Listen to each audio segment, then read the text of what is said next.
Bonjour, nous allons voir donc l'analyse du CAC 40 aujourd'hui à l'ouverture du 26 octobre 2020. À l'ouverture, puisque j'ai pas pu vous faire de vidéo sur la clôture de vendredi soir, une belle clôture qui, on va quand même analyser la bougie de vendredi, une belle clôture qui encourageait à penser que le CAC allait monter. Néanmoins, la moyenne de jours 12 jours n'avait pas croisé. On voit que donc ce matin, le CAC est revenu au même point que l'ouverture de vendredi et que on tente légèrement une hausse. Et dans ce cas de figure, quand on souhaite piler sur le CAC 40, on se met sur le 5 minutes. Donc le 5 minutes ici, il est donc là, dans ce petit carré sur zone bourse, vous pouvez choisir la périodicité de vos bougies. Donc là, vous avez des bougies de 5 minutes. Chaque bougie fait 5 minutes. Contrairement à là, on va aller en daily, là vous êtes sur un jour dans ce carré là, et sur un jour vous avez des bougies de une journée. Alors cette bougie là elle bouge, vous voyez qu'elle elle bouge petitement, puisque c'est une bougie de toute la journée, donc depuis ce matin l'ouverture là, et là aujourd'hui à l'heure qu'il est, donc 9h46, la bougie est ici. Maintenant si vous allez sur le 5 minutes, vous allez voir que cette bougie, vous voyez, paf, elle bouge beaucoup plus vite, puisque vous êtes sur l'échelle temps 5 minutes. Alors, ce qui est intéressant, c'est que tout ce que j'ai essayé de vous enseigner depuis des mois sur l'analyse graphique, sur le daily, ça fonctionne magiquement à peu près pareil sur du 5 minutes, du 15 minutes, du 30 minutes, voire du 60 minutes pour ceux qui souhaitent travailler sur une échelle temps plus longue. Et donc, vous pouvez tracer des trends, regarder les moyennes mobiles. Par contre, Directional Index Mouvement, ça fonctionne pas sur le 5 minutes. Vous oubliez le Directional Index Mouvement. On peut l'enlever, mais là, il gêne pas, donc on va laisser. Là, ce qu'on voit, c'est que on a pu tracer depuis l'ouverture, puisqu'on a ouvert ici le plus bas et un autre plus bas ici, avec deux pseudo plus bas qui se trouvent là. Donc là vous avez vraiment quelque chose qui est relativement solide pour du 5 minutes, bien sûr, et que si ce trend que je vais étendre un peu plus loin, si ce trend venait à être cassé, eh ben, on pourrait donc se mettre à shpiller en vendant du CAC qu'on n'aurait pas. Et là, donc, dans ce cas de figure, si vous souhaitez faire ça, il faut ouvrir un compte chez FXCM, par exemple, pour pouvoir acheter et vendre des contrats CAC 40, des mini-contrats pour ceux qui le souhaitent. Et vous pouvez travailler par exemple sur du CAC 40 avec 1 euro le point. C'est-à-dire que quand on est à 4865, vous achetez à 4865. Si vous vendez à 4870, si vous avez un contrat, vous gagnez 5 points. 5 points, donc 5 euros.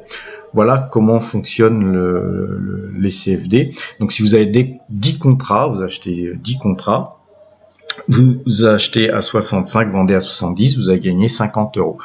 Si vous faites ça 10 fois dans la journée, vous avez gagné 500 euros. Et si vous avez 100 contrats, vous avez gagné 5000 euros. Ou perdu si vous êtes mal débrouillé. Donc, et pour bien se débrouiller, l'analyse graphique est hyper importante. Hyper importante, pourquoi? Parce que premièrement, vous essayez d'acheter effectivement sur une tendance et sur un trend. Donc ça, c'est très important de se fixer des objectifs d'achat quand on achète. Par exemple, là, on va se fixer par exemple un un objectif d'achat quand la moyenne 2 jours, 12 jours, alors là c'est pas 2 jours, c'est 2 minutes et 5 et 12 minutes, pardon. Et donc quand vous voyez là, elle croise, mais attention, la bougie elle n'est pas encore terminée. Donc on va pas acheter tout de suite. On va attendre que la bougie des 5 minutes d'après se concrétise et que vraiment ce croisement de moyenne mobile ne bougera plus. Donc c'est très important d'attendre les 5 minutes suivant. La patience est très importante dans ce métier. Et si on achète à un point X, mais ça on va le faire en temps réel, qu'est-ce qu'on fait? On se fixe un stop loss pour ne pas perdre des sommes hallucinantes. Et ce stop loss, il sera en dessous de ce trend. C'est-à-dire que si on achète ici, par exemple, on ne prendra pas de risque à voir les cours évoluer en dessous de ce trend. Donc, on va s'autoriser à perdre un certain montant. Et par contre, on va se fixer des objectifs qui seront au moins le double, si c'est pas le triple ou le quadruple, de ce montant. Ce qui voudra dire que, au niveau des probabilités, vous pourrez gagner à chaque fois plus que ce que vous perdez. Alors évidemment, vous allez perdre. Certaines fois, vous allez perdre. Alors ensuite, le ratio important, c'est le nombre, suivant les techniques que vous employez, il faudra vous étudier le nombre de fois que vous gagnerez par rapport aux fois que vous perdrez. Et ça, c'est très important parce que si ça sert à rien de gagner 8 fois sur 10 si les 2 fois où vous perdez 2 fois ce que vous avez gagné ces 8 premières fois. Donc c'est très important de tout noter vos trades et de vous étudier et de vous dire là, de la façon dont je travaille, je gagne peu mais je gagne, voilà, ou je gagne pas mal, et ben continuons comme ça. Et donc il faut continuer ce qui marche et absolument arrêter ce qui marche pas très rapidement. Voilà, on va dire entre guillemets un des secrets de la réussite dans le trading, dans le scalping intraday. Et croyez-moi que c'est pas facile et il faudra rajouter effectivement des techniques qui vous permettront d'optimiser ces gains et surtout de travailler votre psychologie, hein, parce que c'est toujours facile sur le papier de regarder des cours bouger, même sur l'ordinateur, et puis ah oui, si j'avais acheté là, j'aurais vendu là, etc., etc. Par contre, ce que se posent pas comme question les gens qui débutent dans ce métier, c'est et si ça se passait pas comme je l'avais imaginé.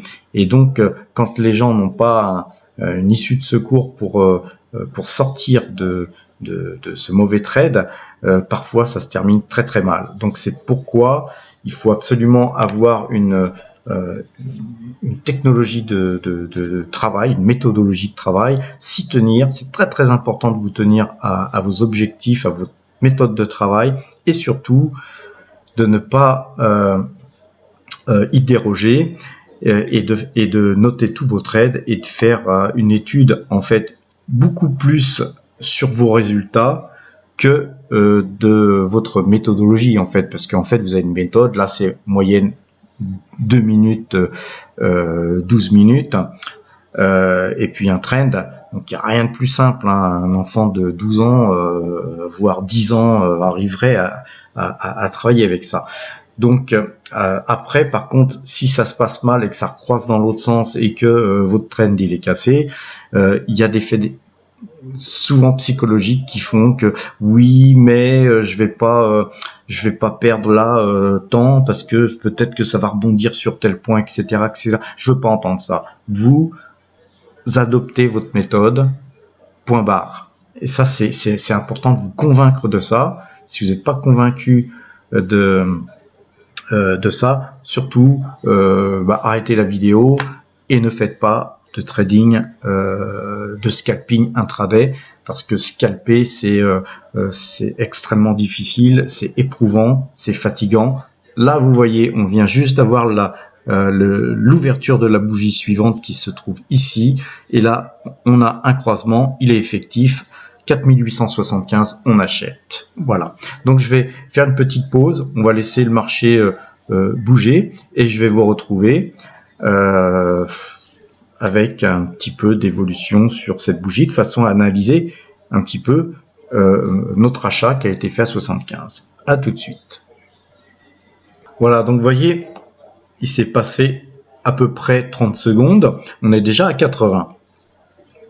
Donc là, je me permets de revenir tout de suite vers vous parce que, en fait, quand on a acheté à 75 et qu'on est même à 81 maintenant, on met tout de suite un stop à 76 pour minimum gagner 1 euro. Si vous avez acheté, on va dire, un contrat, hors de question de perdre de l'argent là-dessus. Vous êtes à 81, vous mettez votre stop à 76 puisque vous avez acheté à 75. Vous êtes certain d'avoir un trade au moins flat, hein, vous perdrez pas d'argent, voire vous en gagnerez. Collez pas un stop à 79, hein, parce que forcément là il y a de grandes chances qu'on y aille et que vous soyez stoppé. Donc dans ce cas, plutôt que de mettre un stop à 79, sortez à 81. Ça ne sera que mieux. Voilà. Donc j'espère que là vous comprenez bien la configuration. On a ce trend qui était notre stop au moment d'initialisation du trend.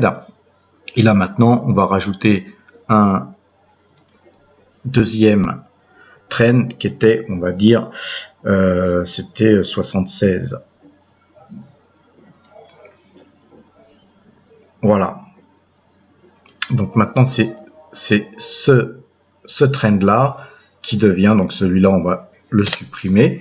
Et donc maintenant, votre stop, il est là. Et donc, en gros, eh bien, en gros, vous êtes stoppé. Vous avez gagné 1 euro. Bon, si vous aviez eu, on va dire 10 contrats, vous avez gagné 10 euros. Mais point barre, vous avez fait ça en l'espace de même pas 3 minutes. Voilà.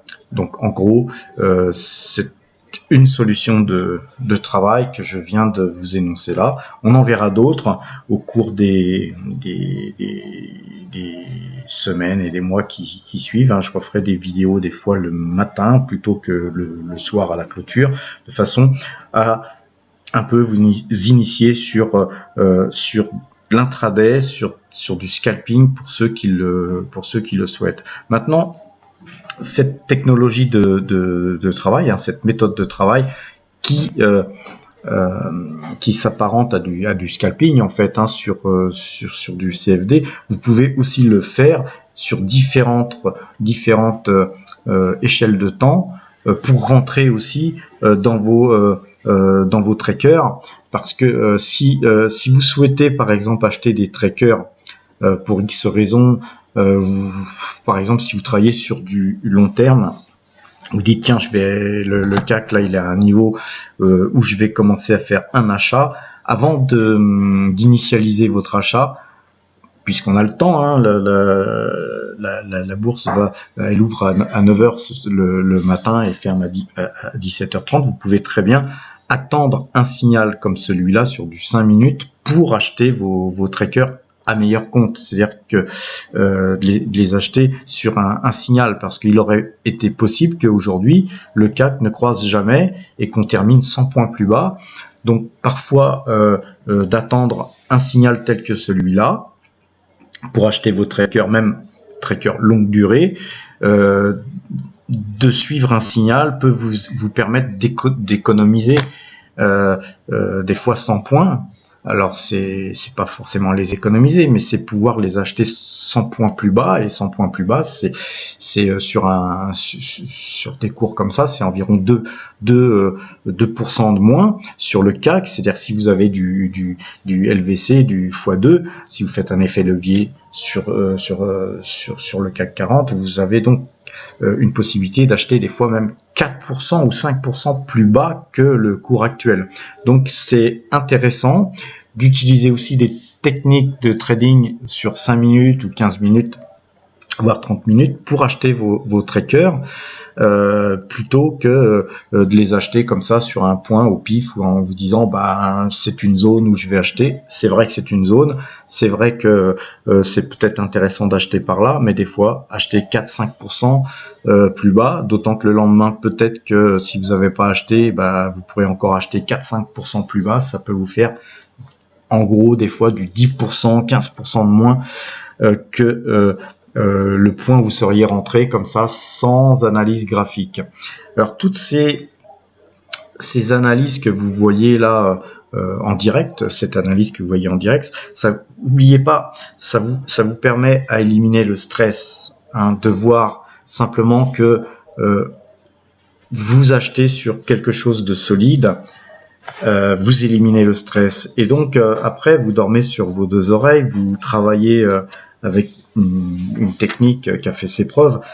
Vous cherchez pas à être plus intelligent que le marché, hein. Sachez que dans ce métier-là, les gens les plus intelligents sont ceux qui perdent beaucoup d'argent. Ce qui est important, c'est pratiquement de suivre bêtement les signaux. En fait, la personne la moins intelligente dans ce métier-là a toutes les chances d'exceller, parce que elle va pas se poser de questions. Elle va dire tiens, ça a coupé, j'achète. Tiens, ça a coupé, de l'autre côté, je vends. Elle va pas se dire ah oui, mais il y a un point ici, il y a quoi. Elle va pas se torturer l'esprit. Elle va suivre le système. Point barre. Alors, on va revenir sur le daily. Et là, on s'aperçoit qu'en fait, le CAC, hein, il reste acheteur. On voit bien que le Directional Index Mouvement, il est acheteur. On voit que la bougie tente une bonne remontée. Bon, après, quand on regarde la situation en termes pareil graphique du Covid, elle est pas top, hein. Bon, donc effectivement, il y a de grosses incertitudes sur les marchés, notamment l'évolution du Covid. Maintenant, moi, j'observe que la courbe du nombre de morts, même si le nombre de morts reste à déplorer, hein, c'est triste, mais la courbe du nombre de morts ne suit pas la courbe du nombre de gens infectés. Alors évidemment, il y a un effet rétroactif, hein, qui fait que le nombre de morts va augmenter, hein, mécaniquement, ça c'est certain. Mais par contre, j'observe que il y a beaucoup moins de morts que lors de la première vague. Rappelez-vous, le nombre de morts, c'était du 600-800 par jour. Là, on en est quand même très loin, parce qu'on est à peu près 8 fois moins, au moins 8 fois moins de morts que lors de la première vague. Et donc, par contre, on a un nombre assez impressionnant de gens qui sont infectés. Mais je pense que lors de la première vague, on avait tout autant de gens infectés qui étaient en fait, qui ont très peu souffert du Covid, ou qui en ont souffert une petite semaine ou deux, comme moi, hein, puisque je l'ai aussi attrapé. Voilà, donc je pense que tout est dans la capacité de nos hôpitaux à pouvoir accueillir les gens dans un état critique grave. Donc on est dans une situation qui est pas si importante que ça au niveau sanitaire, à mon avis. Je pense qu'on en fait beaucoup au niveau de ce qui se raconte sur BFM et etc. Par contre, il faut quand même suivre, il faut regarder. Le taux d'occupation des lits devient notamment inquiétante. Qu'est-ce qu'on peut dire là-dessus? C'est que par contre, tout va se jouer dans le fait de confiner ou pas confiner. Confiner, reconfiner l'ensemble du pays serait certainement catastrophique pour économiquement parlant. Mais de l'autre côté, vont-ils confiner? Parce que confiner, ça serait, comme je viens de vous le dire, catastrophique. Économiquement parlant, et donc ça pourrait créer, si on réfléchit bien, hein, ça pourrait créer beaucoup plus de morts en termes de basculement d'une certaine partie de la population dans la pauvreté. On sait que la pauvreté tue, et donc toute chose égale par ailleurs, je pense qu'on aurait à peu près le même nombre de morts sur le long terme. Effectivement, on aurait plus de morts sur le court terme avec le Covid, mais sur le long terme, on aurait peut-être plus de morts suite au basculement de gens dans la pauvreté. Et là, ça serait sur du long terme, par contre. Et puis, la pauvreté, une fois qu'on y rentre, on n'en sort pas comme ça. Donc, je suis pas certain, moi, que le gouvernement reconfine 3 mois, comme la première fois. Et voilà. Donc, quand je reviens sur le 5 minutes, vous voyez, on est sur une zone là, maintenant où on ne fait plus rien. Et on va attendre, si vous faites du scalping, on va attendre éventuellement de voir cette moyenne recouper, et si ça recoupe, effectivement, on pourra vendre sec, hein, c'est-à-dire vendre son achat. Ça on l'a déjà fait parce qu'on a été stoppé, mais on pourra se mettre à vendre du CAC 40, vendre des trackers, enfin vendre des contrats CAC 40, en espérant les racheter plus bas, et ainsi de suite, avec les mêmes méthodes de trend et de moyenne mobile. Donc voilà comment on fonctionne pour le scalping, hein. Je vous referai encore quelques vidéos ultérieurement. En tout cas, aujourd'hui là, malgré tout, le CAC, il démarre acheteur. On a tous les éléments pour acheter dans cette baisse du CAC 40 qui avait ouvert avec un plus d'1% de baisse. Et donc on en profite pour acheter dans ces moments-là, mais avec des stop loss. Par contre là, sur les CFD, c'est très très important quand on prend un contrat CAC 40 de se mettre un stop loss dans un sens ou dans un autre, hein. Si vous êtes vendeur, si le marché monte, il faut un stop loss par rapport à un marché qui monte. Mais là, on voit que là maintenant, depuis qu'on parle, on est déjà 4882. Donc là, parce qu'on avait mis un stop, on a été stoppé. On aurait pu le pas l'être, hein, si le marché avait évolué différemment. Mais voilà, on gagne pas à tous les coups des sommes impressionnantes. Ce qui est très important, surtout dans ce métier, et je vais le répéter un nombre de fois incommensurable, c'est de ne pas perdre beaucoup. C'est très important. C'est peu importe si vous perdez 20 euros, 50 euros, 1000 euros même sur des coups comme ça. Ce qui est important, c'est de pas perdre plus. Voilà, hein, parce que si vous avez 10 000 euros, si vous perdez 1000 euros sur chaque trade, quand vous allez perdre 6 fois, par exemple, 1000 euros, sur vos 10 000 euros, il restera 4000 euros. Et là, vous allez commencer à flipper.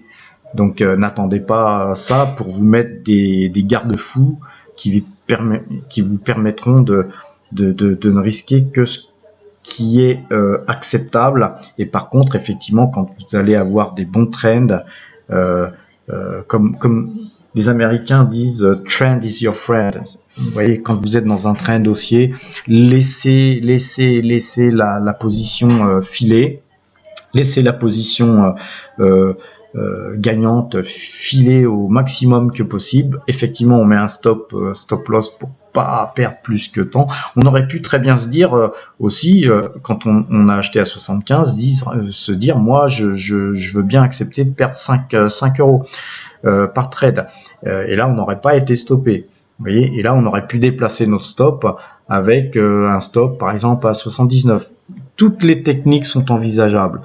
Par contre, il faut absolument mettre un stop loss quand vous initialisez une pause sur du CFD, surtout si vous avez 100 contrats, là par exemple, 100 contrats, ça vous fait 100 euros le point.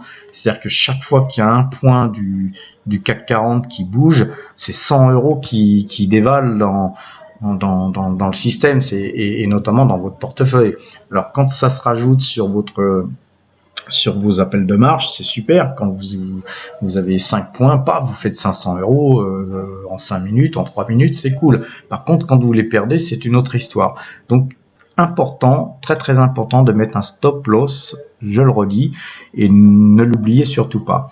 Voilà, j'ai plus trop de temps à vous consacrer. En plus, c'est une vidéo qui va faire bientôt 25 minutes, donc je vais essayer de les faire courtes aussi les vidéos, mais là, vous voyez bien qu'on est sur un mouvement haussier. Profitez-en. Je vous laisse et je vous dis à ce soir.